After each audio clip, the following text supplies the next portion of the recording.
台北市一间私立幼稚园爆出教保员性侵囡仔案件，引起社会愤慨。因为市府无遂甲这个教保员停职，处理的方式嘛引起批评。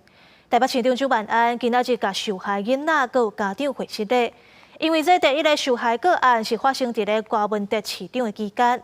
郭文德表示，伊拢是照定事行，不过郭文德嘛声称讲，这处理的方式有改善的空间。我身为台北市长，要向这些受伤的孩子和家长致上歉意。透过媒体镜头，台北市长周万安19鞠躬回失礼，辖区内底幼儿园爆出性侵的事件，不过市负责的批评接到通报了后，国局处消极处理，无将加害者停职。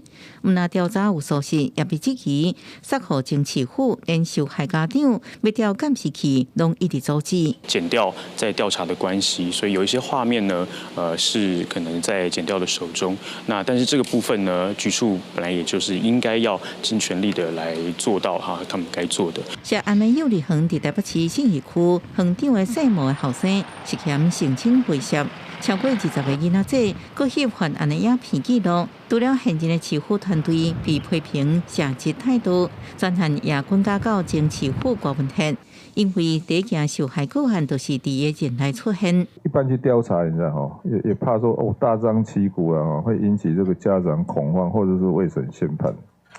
可是有时候也要保护这个小朋友，所以在两个当中应该怎么做会比较恰当哈？我觉得我们还是有很多改进的空间的哈。面对外界质疑，郭文德回应，迄时阵接到检举，调查拢做检调，也有介入，不过无充足证据，最后无起诉，不过也承认相关处理有改善的空间，思考若将来一摆要安怎做较适当。儿童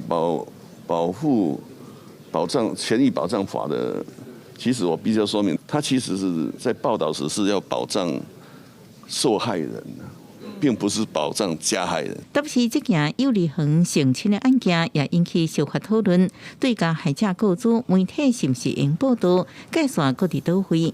卫福部长柯泰源表示，会邀请专家学者、媒体代表等人共同来讨论，研议相关的规范。记者综合报道。